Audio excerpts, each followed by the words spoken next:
გიორგი ექიმო, კანის რა დაავადებები შეიძლება გაართულოს საკვებმა დანამატებმა და ვარჯიშმა?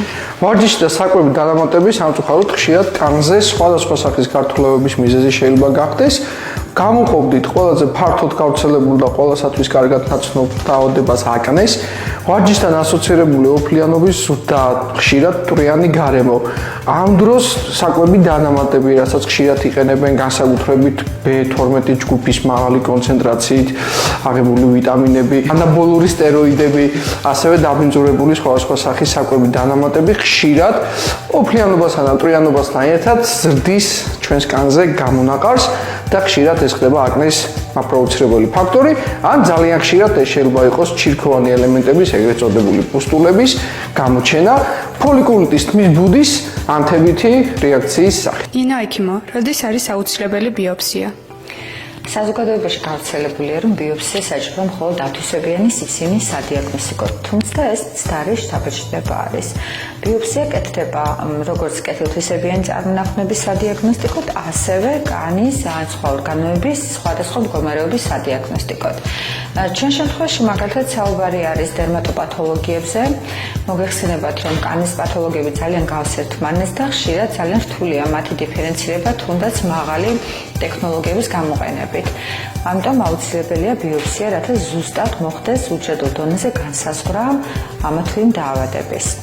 ასევე აუცილებელია ბიოპსია, რა თქმა უნდა, აუცილებიანი სიმსივნეების სადიაგნოსტიკოდ. ჩვენ შემთხვევაში საუბარი იქნება კანის სიმსივნეებზე, როგორიც არის ბრტყელუჯრედოვანი კარცინომა, ბაზალურჯრედოვანი კარცინომა და მელანომა. სხეულის რომელი ლოკაციისას ითვლება პიგმენტური ნებუსები, ანუ ხალები პოტენციურად საფრთხის შემცველად და საჭიროებს დერმატოლოგიურ მონიტორინგს. ესე იგი, მიუხედავად იმისა, რომ ნეუსები, ხალები, კანის კეთილთვისებიან წარმონაქმნებად ითვლება, დროთა განმავლობაში განურჩევლად ლოკალიზაციისა განიცდიან სტრუქტურულ ცვლილებებს. მნიშვნელოვანია აღინიშნოს და ყურადღება მიექცეს ნეუსების ზომაშისას, ფერთაცვლილებას, საზღვრებს, ასიმეტრიას. ჩამოთვლითაგან ერთ-ერთი კრიტერიუმის აღმოჩენის შემთხვევაში დაუყოვნებლივ უნდა მიმართოთ დერმატოლოგს დიაგნოსტირებისთვის. ზოგადად რეკომენდებულია ნეუსების პერიოდული მონიტორინგი.